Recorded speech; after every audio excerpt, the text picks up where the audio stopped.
ઉત્તરાયણના પર્વને લઈને સોશિયલ મીડિયામાં વાયરલ થયેલા નિવેદન અંગે ધારાસભ્ય ઇમરાન ખેડાવાલાનું નિવેદન.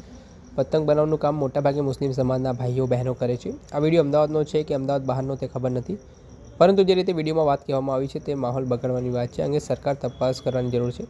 ઘણા બધા મુસ્લિમ સમાજના લોકો પતંગ ચગાવે છે અને આ પ્રકારનો વિવાદ યોગ્ય નથી. આ મામલે શું કહી રહ્યા છે ધારાસભ્ય ઇમરાન ખેડાવાલા, તેમને સાંભળો. દ્વારા ઉત્તરાયણનો પર્વ ઉજવવામાં ન આવે અને પતંગ ચગાવવામાં ન આવે આ પ્રકારની જાહેરાત કરતો એક વિડીયો વાયરલ છે. આ વિડીયો સોશિયલ મીડિયાના થકી મેં પણ જોયો છે અને એ વિડીયો અમદાવાદ શહેરનો છે કે ક્યાંનો છે એની માહિતી મારા પાસે નથી, પરંતુ એ વિડીયો મેં જોયો છે. એના અંદર જે પ્રમાણે જે વાત કરવામાં આવી છે એને હું જે તથ્ય સમજતો નથી, કેમ કે જે પ્રમાણે અમદાવાદ શહેર હોય કે ગુજરાત હોય, ગુજરાતના અંદર જે પ્રમાણે લોકો ઉત્સવ જે હોય છે, રાષ્ટ્રીય ઉત્સવ તરીકે અમુક જે તહેવારો આપણે ઉજવતા હોઈએ છીએ અને લોકો જે એમાં કોઈ રોકી પણ નથી શકતું કે કોને શું તહેવાર ઉજવવા છે. ખાસ કરીને વાત કરું કે જમાલપુર વિસ્તારની વાત કરું કે જમાલપુર હોય, કાલુપુર હોય, દરિયાપુર, જે પતંગ બનાવવાની જે કામગીરી હોય છે એમાં મુખ્યત્વે જે કારીગર હોય છે એમાં જે મહિલાઓ હોય છે, પુરુષ હોય છે, મુસ્લિમ સમાજના લોકો જ પતંગ બનાવવાનું કામ કરે છે અમદાવાદ શહેરના અંદર અને આખા ગુજરાતના અંદર એ સપ્લાય કરતા હોય છે. અને મેક્સિમમ હું સમજું છું કે આમાં લાખો કરોડો લોકોને ઉત્તરાયણના પર્વ નિમિત્તે લોકોને રોજી મળતી હોય છે અને એમાં ધંધો બિઝનેસ કરતા હોય છે. ત્યારે સરકાર તરફથી પણ ઘણી બધી એવી યોજનાઓ છે કે જે પતંગ ઉદ્યોગ કરે છે એને સરકાર પણ પોતે લોન આપતી હોય છે.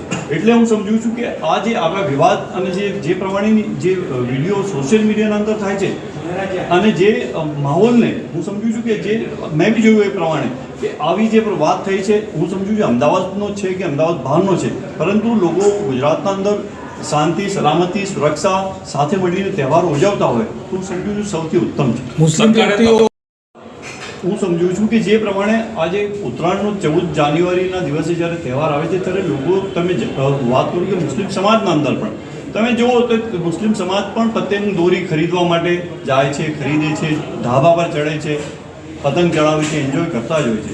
એટલે મારા મત પ્રમાણે આ કોઈ એવી વસ્તુ નથી કે જેને લોકોએ ખાસ કોઈ ટાર્ગેટ બનાવીને વાત કરવી જોઈએ. પતંગ એ ઉત્સાહ અને ગુજરાતના અંદર જે આપણે સૌથી વધારે ઉત્તરાયણના દિવસે લોકો પતંગ ઉડાવતા હોઈએ છીએ પણ દરેક સમાજના અંદર હોય છે. મારા જમાલપુર ખાડિયા વિધાનસભાની વાત કરું કે ખાડિયા વિધાનસભાના અંદર લોકો ધાબા પર લોકો ભાડે રાખે છે, ફોરેનથી આવે છે, લોકો ભાડે આખા ધાબા બુક કરાવી લે છે અને પતંગ ઉત્સવ ઉજવે છે. તો આ જે પ્રમાણેની જે વાત છે જે સોશિયલ મીડિયાના અંદર આવી રહી છે એની તપાસ સરકારે કરવી જોઈએ કે આ વિડીયો ક્યાંનો છે.